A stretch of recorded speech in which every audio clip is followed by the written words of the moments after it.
Hello, my name is Father Gregory Pine, and I am a Dominican friar of the province of St. Joseph, and this is Pints with Aquinas. In this episode, I thought that we could talk about cooperation in evil. Why? Well, because it's a question that each of us has to answer in some way, shape, or form. So, like in a very practical way, think about the last time you went food shopping. Maybe you had heard, gold medal flour supports Planned Parenthood. And then here you are, looking at flour, and you're like, I usually buy gold medal, but maybe I shouldn't. Maybe I should get King Arthur flour. But is King Arthur flour as good as gold medal flour? Or should I care about any of these things at all? And so we can get ourselves kind of tied up in ethical knots when we, begin to engage the question of cooperation in evil.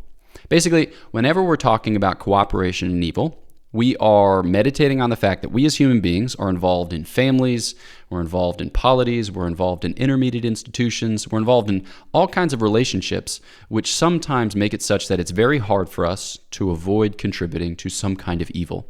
And so, we as Christians want to, we want to avoid those things. But we want to live in a way that's consistent with the preaching of our Lord Jesus Christ, which helps us to grow in a relationship with Him. So it's worthwhile to ask these questions. So I thought in this episode, we could just do, like a little bit of principles, a little bit of arguments, and then help us as practical reasoners to go about this work in a more consistent way. So let's do it. All right. So whenever we talk about cooperation, we're talking about something that's downstream of operation. So I cooperate with someone who operates. So in order to understand cooperation, I think it's helpful just to start with a couple minutes on operation. Whenever we talk about operation, we're talking about, an act that a human being poses, or an act that a human being, what would you say, brings to fruition. So what we're talking about here is something that you as a human being know, kind of reasonably, or that you know intellectually, and something that you consent to or choose volitionally. So it's something that issues from your mind and your heart. It's not just an automatic habitual response or an instinctual response like that of an animal, okay? So it's something that comes from you as a human being made to the image and likeness of God. Now, we usually identify these types of human acts or moral acts by three component parts. The first is called the object. That's basically like, what are you doing? I'm going to the supermarket, or I'm brushing my teeth, or I am trying to finish my day's worth of German language exercises. Okay, so it's just like, kind of describe the moral act. Then the next part is the end or the intention. And this is the, to what end, for what purpose, or ultimately what's the horizon of this act. So in the case of brushing my teeth, it's like, I don't want my teeth to turn yellow because then when I open my mouth to smile, people will be freaked out and then they will avoid me. Or, like I'm working on my German language exercises, so that way I can read German literature and incorporate it into my thesis, so that way my thesis will reflect the things that are said about this theme in the last 40 years, and my contribution will be more significant or be more substantial. So I'm asking why, to what end, for what purpose, ultimately what's the horizon of this act? And then the circumstances are those who, what, when, for. I don't actually know all of these different question, whatever, here you go. They're all the different, circumstances, right, which color or condition the human act. Sorry, just getting myself tripped. Focus, Gregory. Here we go. So these things condition the human act. So in the case of my German language exercises, all right, that's a human act that I pose, and it could be meritorious or it could be demeritorious, depending on how I do it. But in this particular moment, the cell where I'm living and the convent where I'm living is like 95 degrees Fahrenheit, all right? So when I choose to do my language exercises in my room, one of the pertinent circumstances is that I am in a furnace, all right? So that makes it a little harder. Where, if I choose against it and sin against German, it's more excusable on account of the fact that I'm, working through my fourth shirt of the day. All right, so that's basically what we mean by human act. We're talking about an object, an end, and circumstances. And whenever we talk about the object, all right, we're not just talking about blunt physical facts. We're also talking about something that takes into account the intention. All right, so the intention is already somehow present in the object. So when somebody wields a saw, for instance, or goes to the supermarket, you have a basic sense of the reason for why. You don't have to guess about it. You're like, maybe that person's brushing his teeth so that he can take over the world, like Pinky in the Brain. It's like, no, he's brushing his teeth for height. It's like, the intention is already present within the object. And this is the big distinction of this video. And I think the reason that I try to highlight it is that when we perform moral acts, it's not like you do a thing and then you try to rationalize or justify the thing on the other hand, all right? The thing that you do already has a kind of logic to it. And we as human beings try to observe that logic. We try to be critical of that logic. We try to be kind of recollected in that logic. All right? So I can't perform all kinds of mental gymnastics and say to myself, I'm going to the supermarket so that I can get toothpaste, so that I can brush my teeth, so that way my teeth aren't yellow, so that way I don't scare people. But ultimately, the point of this is so that, and then say something completely unrelated and different, right? Because there's a real connection between the object and the intention. Now, we can always bring further reasons to the moral object, but that moral object already brings with it certain aspects of the intention. All right? So, when we look at a moral act, when we ask, is it good? Is it bad? All right? We need the act to be good in object, intention, and in circumstances. All right? So, if it's good in all of those things, then it's a good moral act. But if it's deficient in any one of those things, right? If there's a defect in any one of those things, then the act is bad, So the act is that's a hard word to say for me right now. Vitiated. Woo! We did it. Nice work, team. So there's a kind of famous line from Pseudo Dionysius that St. Thomas quotes with frequency, and he says, bonum ex integra causa, malum ex quocumque defecto, which means, like good comes from an integral cause, right? A cause that has brought together all those pertinent elements, and then evil comes from whatsoever defect. Okay, so that's a high standard when it comes to moral integrity, which means, and this is why we highlighted the mental gymnastics piece, you can't be like, kind of killing a person, but I have a really, really good reason for doing so. It's like, no, it doesn't work that way. It doesn't work that way at all. And actually, when the church talks about intrinsically evil acts, she's highlighting one aspect of this teaching that we've just described, right? So, bonum ex integra causa, malum ex quocumque defecto. So, the church is saying, all right, this act, when you do it, it's bad because the object is bad. So, for instance, like taking the life of an innocent person, it's always bad. It's called murder, all right? You can't do it. And you can't do it for some seemingly justifiable reason. It's better that this one person dies so that the whole nation be spared, all right? Injustice, all right? Sinful. You can't say like, I really want to welcome this child into my life, but I can't because then I won't be able to get a good education and then I won't be able to provide for this child down the road in a way which secures for this child a happy future. It's like, again, not a justification because what we're talking about is murder, all right? And murder can never be justified. So the church's tradition has very deep and rich kind of ongoing conversation about intrinsically evil acts. And a lot of it actually departs from the question of lying. So St. Augustine has 2 treatises dedicated to lying. St. Thomas Aquinas picks up this tradition and elaborates on it, all right? But when we talk about like adultery, for instance, or lying, or murder, right, or apostasy, these things can't ever be done for a good reason. That, it seems to me, is the continuous teaching of the church's tradition. All right? So here we have a basic sense of what a moral operation is or what a moral act is. Okay, so we have the object, the end, the circumstances in mind. All right, and then we have a basic idea as to what vitiates an act or what makes an act bad. All right, so now we can talk about cooperation. And at this point, cooperation is kind of a footnote to operation. So when we talk about cooperation, we're talking about the level of intimacy or the level of communion with the operator. So the greater the degree of intimacy or communion, the more I share in his wrongdoing and in his guilt, all right? And then the more remote or the more attenuated is that intimacy and communion, the less so, okay? So the basic guidelines are whenever you go about, your human life, your human activity, you seek to do so with a good end, right? With a good goal in mind, all right? And some of the things that you do, they might have a bad effect. And that bad effect might be foreseen, but that bad effect cannot be willed. Okay? So like for instance, when you drive, when you drive in your car, you burn fossil fuels and then there's fewer of them and then that contributes to maybe like the destruction of the ozone. I don't actually understand how all of these things work. I know though that when I buy flights from Europe at flights.google.com, it tells me about the ecological impact of my choice, right? So it's always encouraging me to take the train rather than airplanes. All right? So I know that when I make my moral choice is a foreseen effect, but it's not an effect that I intend, all right? So it's a kind of remote thing which enters in some way, shape, or form to my logic, but it's not what's principally at stake. Like, I want to get to a destination so I can preach the word of God and get back from that destination, and I want to do so in an efficient way so that way I can finish my thesis, go back to, like wherever I'm assigned in the United States, and then, be about the work to which I'm assigned there, okay?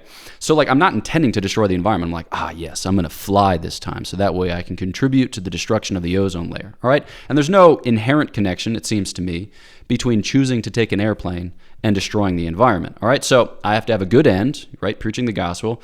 I've foreseen that there might be a bad effect, but I don't will that effect, all right? And I don't will that effect, as a means to my end. So if somebody were to say like, hey, you can actually, so airplanes, for instance, don't have that bad of an ecological impact. They're better than trains, okay? I'd be like, this is great, right? The reason that I'm flying on a plane is because I want to get from A to B more efficiently, right? More quickly. I'm not choosing it because I want to burn more fossil fuels, okay? So I'm willing, whatever it is that I'm willing, kind of in spite of the bad effect. I'm not willing it through the bad effect, all right? And then there's a proportionate reason for my doing so. Right? I'm not just going off willy-nilly like, like train, plane, equal time. In fact, I don't even have any like switching of trains on my rides. So it's like, I'm not worried about delays. I'm not worried about like missing a connection. I just want to fly, there's a proportionate reason because it's a difference between being, 3.5 hours in transit and like 11 hours in transit. Let's say that I'm going to Bratislava, Slovakia. Okay.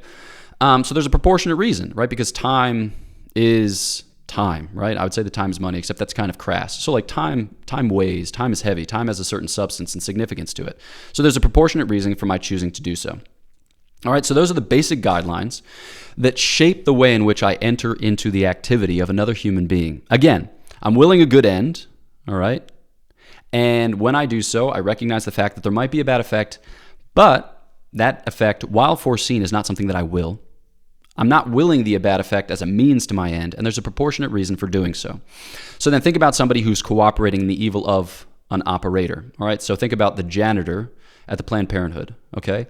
So he's not the doctor, he's not the nurse, he's not on the board of trustees, right? He's in no way, shape, or form like supporting the work of this particular abortion clinic, except insofar as he cleans the hallways, all right? Let's say that he's applied to every other job in town, that his family is destitute, all right, that he's trying to get food on the table. He's not a skilled laborer. He doesn't have excellent language adjustment at this point because he's been in the country for just a very short amount of time, and he's just trying to find a place, right? So he found a place where he can clean. I would say that the level of intimacy or the level of communion with the activity of the operator, with the doctor, with the nurses, with the person who's procuring the abortion is very remote, all right? So it's very attenuated. And the question is, what's he doing? He's trying to make money for his family, okay? Does he foresee that in some way his being a janitor will facilitate the ends of that abortion clinic? He does, but he doesn't will it. Also, if he could get it, if he could secure that money in any other way, right, he would, right? So it's not like, abortion is necessary for his securing of money to support his family. And the proportionate reason seems to be the destitution and the urgency that he currently feels. All right. And when we get right down to it, there's no intrinsic connection between being a janitor and procuring an abortion. All right. It's very, they're different moral acts. There are acts that come apart, acts that aren't held together. So we're not like saying, all right, yeah, maybe, but is that not just an act of mental gymnastics where he's saying like, I don't want it to be so it's not. No, there's like really no inherent or no intrinsic connection between those two moral acts. All right. Take a break. Here we go. Pause. Deep breath. We just kind of got into the weeds a little bit. But the main purpose, and here I just kind of want to sum up. The main purpose is that what we're trying to say is you as a human being have a capacity to posit actions. All right. Sometimes those actions are the actions of an operator. Sometimes those actions are the actions of a cooperator. All right. So you're contributing to the work of another.